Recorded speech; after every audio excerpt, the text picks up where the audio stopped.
ونعوذ بالله من شرور أنفسنا ومن سيئات أعمالنا من يهده الله فلا مضل له ومن يضلل فلا هادي له أشهد أن لا إله إلا الله وحده لا شريك له وأشهد أن محمدا عبده ورسوله اللهم صل على محمد وعلى آل محمد كما صليت على إبراهيم وعلى آل إبراهيم إنك حميد مجيد اللهم بارك على محمد وعلى آل محمد كما باركت على إبراهيم وعلى آل إبراهيم إنك حميد مجيد أعوذ بالله السميع العليم من الشيطان الرجيم من همزه ونفخه ونفثه يا أيها الذين آمنوا اتقوا الله حق تقاته ولا تموتن إلا وأنتم مسلمون يا أيها الناس اتقوا ربكم الذي خلقكم من نفس واحدة وخلق منها زوجها وبث منهما رجالا كثيرا ونساء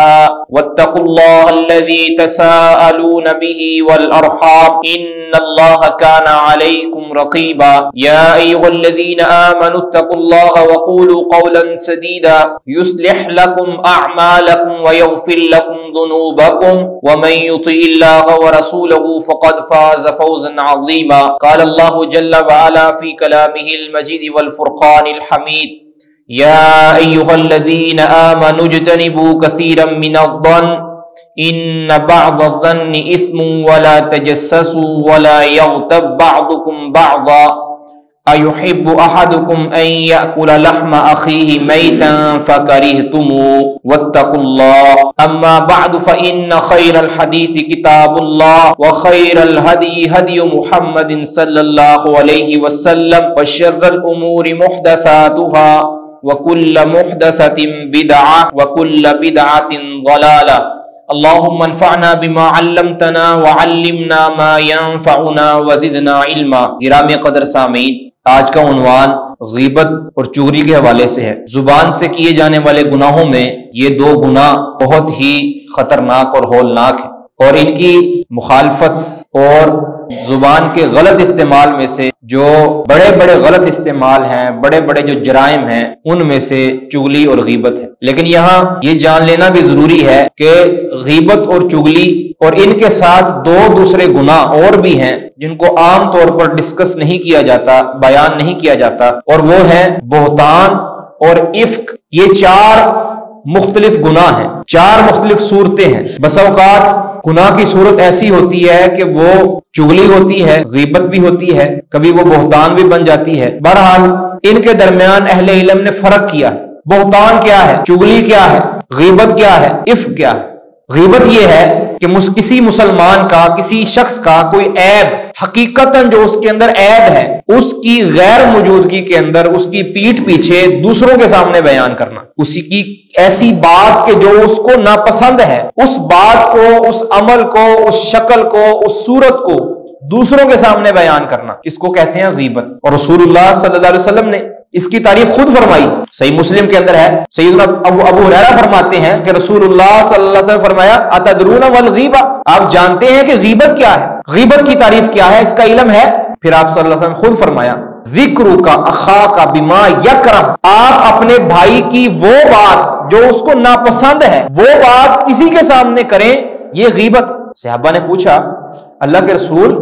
بھلا اگر وہ عیب، جو وہ مکروہ اور ناجائز بات جو اس شخص کے اندر موجود ہو وہ ہم کریں، اس کو بھی غیبت کہیں گے؟ اللہ کے رسول نے فرمایا کہ اگر وہ بات جو آپ دوسروں کے سامنے کر رہے ہیں اگر وہ اس کے اندر واقعتاً موجود ہے، فرمایا یہی تو غیبت. اور اگر وہ بات اس کے اندر موجود نہیں ہے، وہ عیب اس میں موجود نہیں ہے، لیکن آپ اس کو اس کا عیب بنا کر دوسروں کے سامنے بیان کرتے ہیں، فرمایا فقد اغتبتہ، پھر تو آپ نے اس پر بہتان باندھا ہے. ثابت یہ ہوا کہ کسی شخص کا بذات خود اس کے اندر عیب ہونا، اس کے اندر کمی جو موجود ہے، اس کمی کو اس کی غیر موجودگی کے اندر بغیر کسی جائز مقصد کے بیان کرنا، یہ غیبت ہے. اور اگر وہ چیز اس کے اندر ہے بھی نہیں، اپنی طرف سے گھڑ کر، اپنی طرف سے بنا کر، اس کا عیب بنا کر لوگوں کے سامنے نشر کرنا، اگر کوئی ایسا کرتا ہے تو یہ بہتان ہے، یہ الزام تراشی ہے، یہ اس سے بڑا گناہ. چغلی کیا ہے؟ کسی بھی چیز کو فساد کی نیت سے دو لوگوں کے درمیان فساد برپا کرنے کے لیے، دو جماعتوں کے درمیان فساد برپا کرنے کے لیے، دو خاندانوں کے، دو معاشروں کو برباد کرنے کے لیے کوئی بات ایک دوسرے کے سامنے بیان کرنا، یہ چغلی ہے۔ چغلی کے اندر چاہے وہ شخص کے اندر عیب ہو یا نہ ہو، اس کا عیب اس نیت سے بیان کرنا، اس کی بات اس نیت سے نقل کرنا کہ ان کے درمیان بگاڑ بنے، یہ سوچ اور یہ فکر اگر درمیان میں ہے کہ ان کی آپس کے اندر اختلاف پیدا ہو جائے، تو یہ کیا ہے؟ چغلی ہے، نمیمہ اس کو کہتے ہیں۔ اور تیسری جو چیز ہے، چوتھی چیز ہے افک۔ افک ہوتا ہے کہ کوئی ایسا الزام جو انسان اپنی طرف سے نہ بنائے، لوگوں نے اس پر الزام لگایا تھا، اس الزام کا حصہ بن کر اس کو آگے بیان کر، اس کو افک کہتے ہیں۔ ان ساری چیزوں میں سے یہ ساری چیزیں بالاتفاق حرام اور ناجائز۔ غیبت بھی حرام ہے، چغلی بھی حرام ہے، بہتان تراشی بھی حرام ہے، اور اس کی طرح افک بنانا، افک لگانا، افک یہ بھی حرام ہے۔ یہ ساری چیزیں حرام ہیں، لیکن ان حرام کاموں میں سے جو سب سے ہلکے درجے کا گناہ ہے وہ میرے بھائیو غیبت ہے۔ آپ حیران ہوں گے اب غیبت کتنی ہولناک عمل ہے، کتنا خطرناک عمل ہے، یہ بھی آپ کے سامنے بیان کیا جائے۔ لیکن یاد رکھیں کہ ان چاروں گناہوں میں سے جو سب سے ہلکا گناہ ہے وہ غیبت۔ غیبت سب سے ہلکا ہے، کیونکہ ایک بات جو ایک انسان کے اندر موجود ہے اور وہ آپ کا کوئی اور مقصد نہیں ہے، فقط چسکے کے لیے کسی بات کو نقل کرنا، اس کی اس جینون عیب کو نقل کرنا، یہ ہلکا گناہ ہے ان گناہوں کے مقابلہ کے اندر، لیکن یہ بھی بالاتفاق حرام ہے، اور کتنا خطرناک ہے یہ بھی آپ کے سامنے ذکر کیا جائے۔ جو چغلی ہوتی ہے اس کے اندر انسان ایک تو اس کا عیب ذکر کرتا ہے، اس کے ساتھ ساتھ وہ ان کے درمیان بگاڑ بھی پیدا کرنا چاہتا ہے، ان میں فساد بھی برقرار کرنا چاہتا ہے، ان کے سکون کو برباد کرنے کی نیت رکھتا ہے، تو اس کے ساتھ مزید ہولناکیاں، مزید سنگینیاں مل جاتی ہیں۔ وہ بہتان جو ہوتا ہے وہ تو اس کے تو سر پاؤں نہیں ہوتا، اس کا تو وجود ہی نہیں ہوتا۔ غیبت کے اندر وجود ہوتا ہے گناہ کا، بہتان کے اندر وجود ہی نہیں ہوتا، اپنی طرف سے جھوٹ بنا کر وہ اس کے کھاتے تھوپتا ہے۔ اور افک کے اندر بھی یہی ہے کہ ایک چیز ہوتی نہیں ہے لیکن اس کو وہ از خود بناتا تو نہیں، لیکن لوگوں نے اس کے بارے میں کوئی چیز مشہور کی ہے اور اس کا حصہ بن کے اس الزام کو، اس بہتان بازی کو آگے نشر کرتا ہے، یہ افک ہے۔ تو ان میں سب سے جو کم درجے کا گناہ ہے ان گناہوں میں سے وہ ہے غیبت۔ اب غیبت کا کتنا، غیبت اور چغلی بہت خطرناک گناہ، انسان کی نیکیوں کو کھا جاتے ہیں، معاشرے کے سکون کو برباد کر دیتے۔ کتنے خاندان جن کے سکون برباد ہوئے ہیں غیبتوں کے وجہ، ساس اپنی بہو کی غیبت، بہو اپنی ساس کی غیبت۔ ہوتا کیا ہے؟ انسان اپنے گھر کو بے سکونی کا محبہ بنا لیتا ہے، اپنے گھر کو کھنڈر بنا لیتا ہے۔ اسی طرح ملازم اپنے باس کی غیبت، باس اپنے ملازمین کی غیبت، حتیٰ کہ معاملہ اس قدر خراب ہو چکا ہے کہ بیٹے بیٹیاں اپنے ماں باپ کی غیبتیں کرتے ہیں اور ماں باپ اپنے بیٹوں کی بدخوئیاں کرتے ہیں۔ نتیجہ کیا نکلتا ہے؟ نہ صرف یہ کہ انسان کا اپنا دل میلا ہوتا ہے، اس کا اپنا دین کمزور ہو جاتا ہے، اس کے ساتھ ساتھ پورے معاشرے کے اندر اس کی جو ہے وہ بربادی اس ایک شخص کی وجہ سے ہوتی ہے۔ اس لیے ضروری ہے کہ اپنی زبانوں کو لگام دی جائے، اپنی زبانوں کو کنٹرول میں رکھا جائے، اپنی سوچ و فکر کے زاویے کو درست کیا جائے، معاشرے کے لیے مفید فرد بنا جائے، نہ کہ معاشرے کے برباد کا سامان کیا جائے۔ غیبت کیا ہے، کتنا خطرناک ہے؟ رسول اللہ صلی اللہ علیہ وسلم نے جو اس کی مذمت فرمائی ہے، اتنی مذمت، اتنا شدید اس کے اوپر نبی صلی اللہ علیہ وسلم کا رد عمل ہے، اور اللہ رب العزت نے تو یہاں تک فرما دیا وَلَا يَغْتَبْ بَعْضُكُمْ بَعْضًا، مومنوں آپس میں رہتے ہو ایک دوسرے کی غیبت نہ کیا کرو۔ پہلے فرمایا کہ کسی کے متعلق تم نے برا گمان نہیں رکھنا، پھر فرمایا آپس میں جاسوسی نہیں کرنی، پھر فرمایا جاسوسی کے نتیجہ میں اگر کوئی عیب تمہیں پتہ چل جائے کسی کا تو اس عیب کو دوسروں کے سامنے بیان نہیں کرنا، غیبت نہیں کرنی، اور فرمایا أَيُحِبُّ أَحَدُكُمْ أَن يَأْكُلَ لَحْمَ أَخِيهِ فَكَرِهْتُمُوهُ، غیبت یہ ہے کہ آپ اپنے مردہ بھائی کا گوشت کاٹ کاٹ کر کھائیں، یقیناً آپ اس کو ناپسند کریں گے۔ اگر اس کو آپ ناپسند کرتے ہیں تو کسی مسلمان کی عزت کو، اس کے جینون گناہ کو لوگوں کے سامنے نشر نہ کریں۔ واتقوا اللہ، اللہ سے ڈر جاؤ، اس کا عذاب، اس کی پکڑ بڑی سخت ہے۔ آج تم دوسروں کے عیوب کو لوگوں کے سامنے نشر کرتے ہو، کل آپ کے ساتھ بھی یہی ہوگا۔ آپ کا ایک گناہ جو لوگوں کو نہیں معلوم تھا، کسی کو پتہ چل گیا، وہ آپ کی عزت کو داغدار کر دے گا، آپ کو بدنام کر دے گا۔ اس لیے غیبت ان 4 گناہوں میں سے جو سب سے ہلکا ہے وہ اتنا سخت ہے کہ ایک مردہ بھائی کے گوشت کو کاٹ کر کھانے کے مترادف، مردہ بھائی کو کھانا۔ اور صرف اسی پر بس نہیں، ایک بڑی ہولناک روایت، قیس بن ابی حازم رحمہ اللہ تابعی کبیر ہے، وہ سیدنا عمر بن عاص جو بڑے صحابی ہیں، برگزیدہ صحابہ میں سے ہیں، ان کا واقعہ بیان کرتے ہیں۔ سیدنا عمر بن عاص راستے پر جا رہے تھے، ان کی نظر ایک مردہ سلے اور گلے خچر کے اوپر پڑی، جو مردہ حالت میں پڑا تھا اور گل سڑ چکا تھا، پھول چکا تھا، وہاں رک گئے، لوگوں کو عبرت اور درس دیا اور فرماتے ہیں واللہ لَأَن يَأْكُلَ أَحَدُكُم مِّنْ هَذَا وَيَمْلَأَ جَوْفَهُ خَيْرٌ لَهُ مِنْ أَن يَغْتَابَ أَخَاهُ۔ فرمایا کہ اگر کوئی شخص اس مردہ پڑے ہوئے اس گلے سڑے خچر کے گوشت کو کھانے لگ جائے اور اس کو کھا کے اپنا پیٹ بھر لے، اس سے یہ جو عمل ہے یہ اس کے لیے زیادہ بہتر ہے اس سے کہ اپنے کسی بھائی کی، مسلمان بھائی کی غیبت کریں۔ اس سے کہیں بہتر ہے، غیبت کرنے سے کہیں بہتر ہے کہ وہ اس خچر کے گوشت کو کھا لے۔ کوئی پسند کرتا ہے؟ کبھی بھی پسند نہیں کرتا، لیکن اس سے بھی زیادہ خطرناک کیا چیز ہے کہ انسان اپنے بھائی کی عزت کو، اپنے بھائی کے جینون عیب کو لوگوں کے سامنے نشر کرے۔ چاہیے کیا تھا کہ اس کے اوپر پردہ داری کر، اس کی پردہ پوشی کرتا، اس کی عزت کا دفاع کرتا، عزت کا محافظ بنتا، لیکن یہ اس کی عزت کا درپے ہوا ہے اور اس کی عزت کو لوگوں کے سامنے داغدار کر رہا ہے۔ یہ ایک بری تصویر ہے ہمارے معاشرے کی۔ وہ نہ صرف لوگوں کے عیوب کو دوسروں کے سامنے نشر کرتے ہیں بغیر کسی مقصد کے،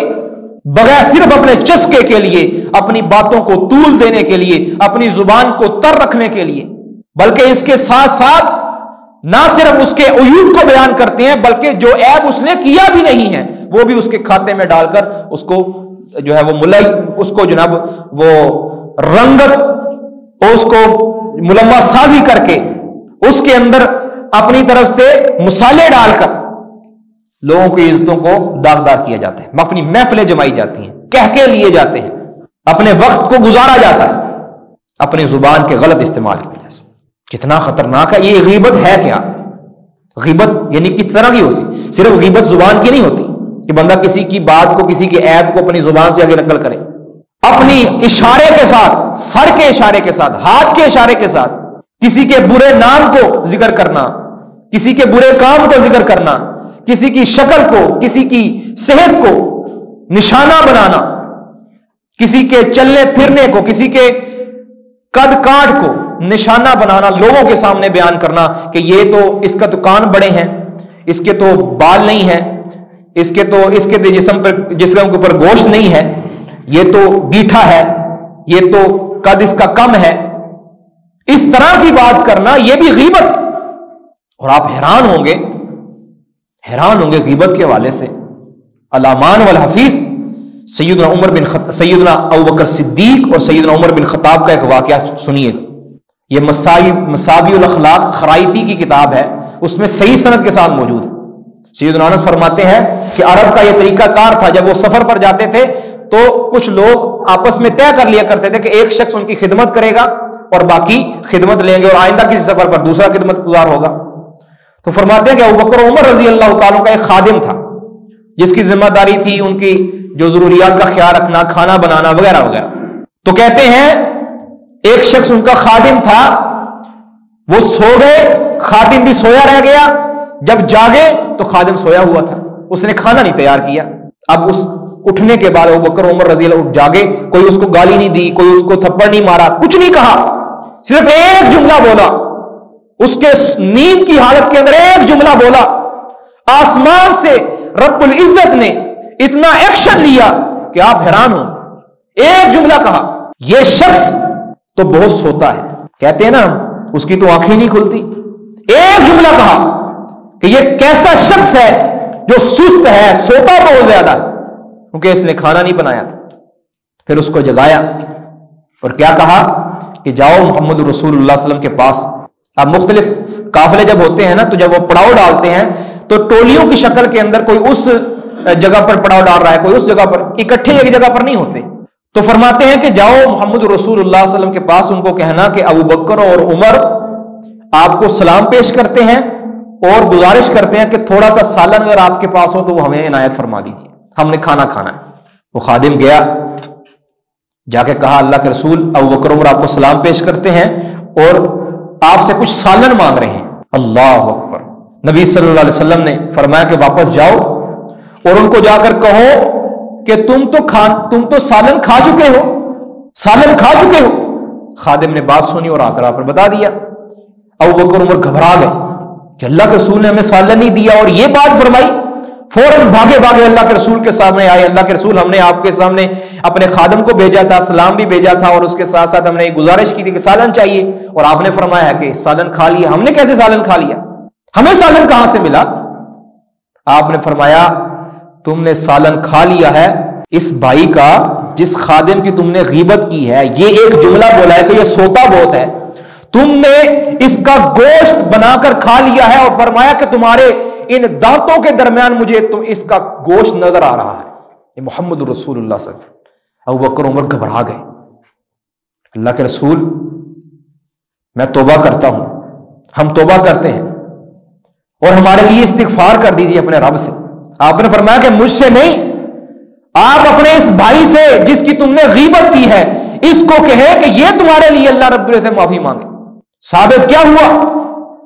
ابو بکر عمر رضی اللہ تعالیٰ عنہ جیسی برگزیدہ ہستیاں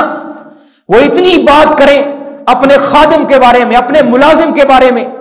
اللہ رب العزت محمد الرسول اللہ صلی اللہ علیہ وسلم کو پیغام پہنچا دیں کہ آپ کے ان اصحاب نے اس ساتھی کی غیبت کی ہے، غیبت کی ہے۔ اسی لیے اللہ نے فرمایا نا کہ ایحب احدکم ان یاکل لحم اخیہ میتا فکرہتموہ،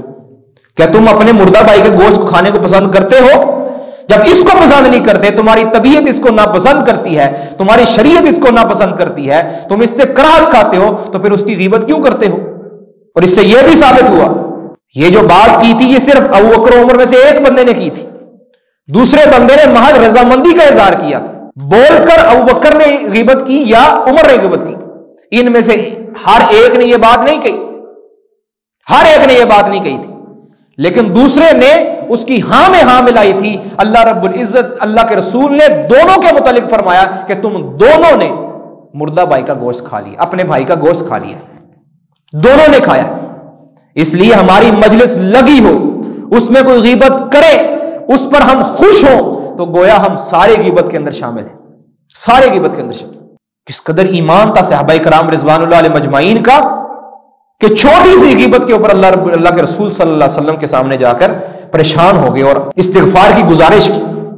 ایسے افراد ڈھونڈے سے نہیں ملتے، اور ہمارا معاملہ کیا؟ اور مجھے یاد آیا ذم الغیبہ، یہ امام ابن ابی دنیا رحمہ اللہ کی کتاب ہے،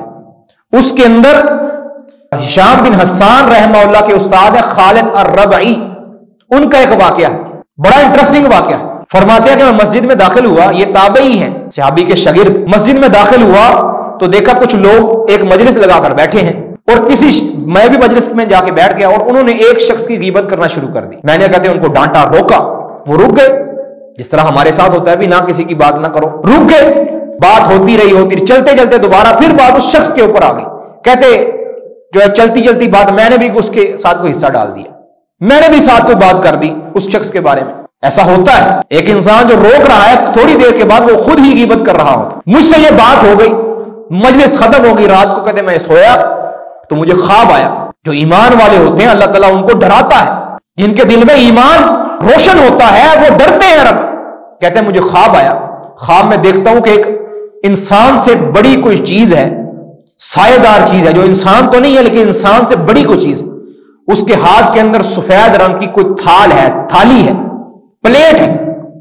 اس پر خنزیر کا گوشت رکھا ہوا ہے، سور کا گوشت رکھا ہوا ہے، اور مجھے وہ آکے وہ فرشتہ تھا یا جو بھی چیز تھی مجھے کہتے ہیں، وہ شخص کہتا ہے کہ یہ کھاؤ، یہ خنزیر کا گوشت ہے، اس کو کھاؤ۔ کہتے میں نے کہا کہ میں خنزیر کا گوشت کیسے کھا سکتا ہوں، اللہ کی قسم میں نہیں کھاؤں گا۔ کہتے انہوں نے مجھے گردن سے پکڑا، گدی سے پکڑا، جھنجھوڑا اور زوردار آواز کے ساتھ کہا کہ اس کو کھاؤ، اور زبردستی میرے منہ کے اندر وہ گوشت ٹھونس دیا اور مجھے نہ میں وہ گوشت نگل سکتا تھا، میں اس گوشت کو چبائی جا رہا ہوں، نہ باہر نکالتا تھا کہ کہیں وہ مجھے مارے، نہ نقصان نہ پہنچائے، اور نہ اس کو نگل سکتا تھا کہ کراہت آتی تھی۔ کہتے ہیں کہ میں خواب ختم ہوا 30 روز تک،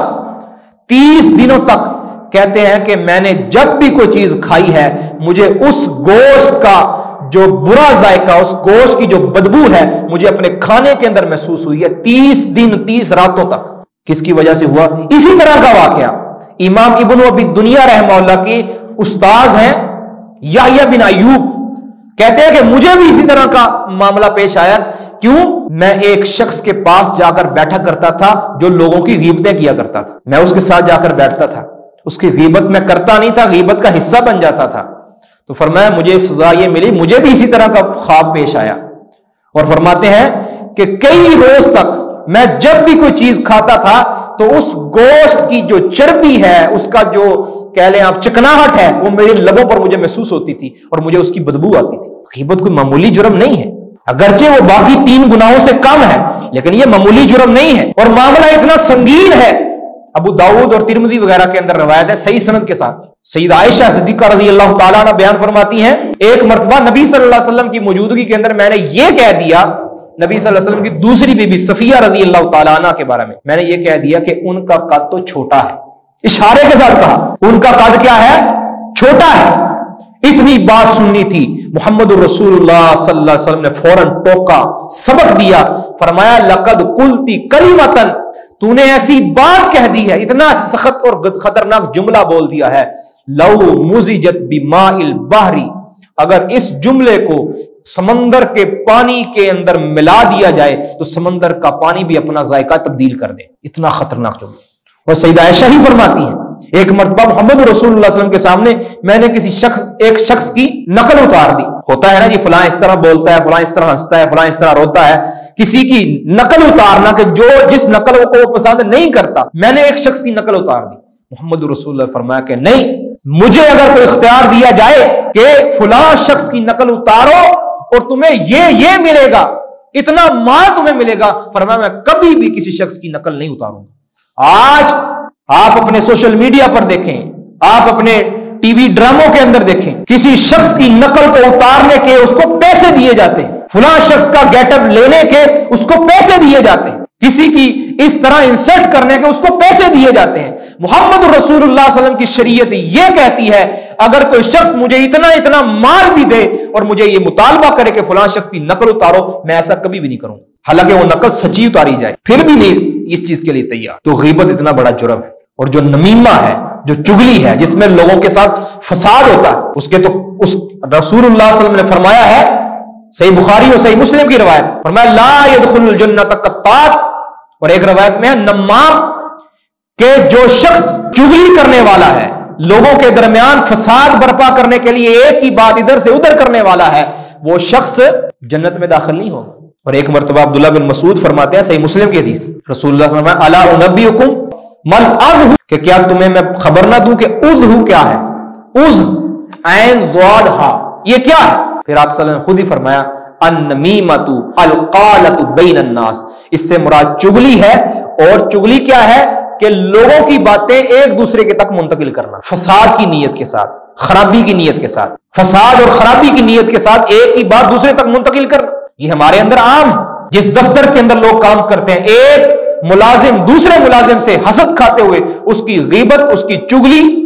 اپنے باس کو کرتا ہے تاکہ اس کو یہاں سے نکلوا دیا جائے، اس کا پروموشن کو رکوا دیا جائے، اس کی ترقی کو روک دیا جائے۔ یہ ہوتا ہے مساجد میں بھی، مدارس میں بھی، اسکولوں میں بھی، کالجوں کے اندر بھی، یونیورسٹیوں کے اندر بھی، جہاں پہ افراد رہتے ہیں وہ ایک دوسرے کی جڑ کاٹنے کے لیے تیار ہوتے ہیں، اس کو یہ نہیں پتا کہ وہ اس کے ذریعے عذ کا شکار ہے۔ اور یاد رکھیں میرے بھائی، عذ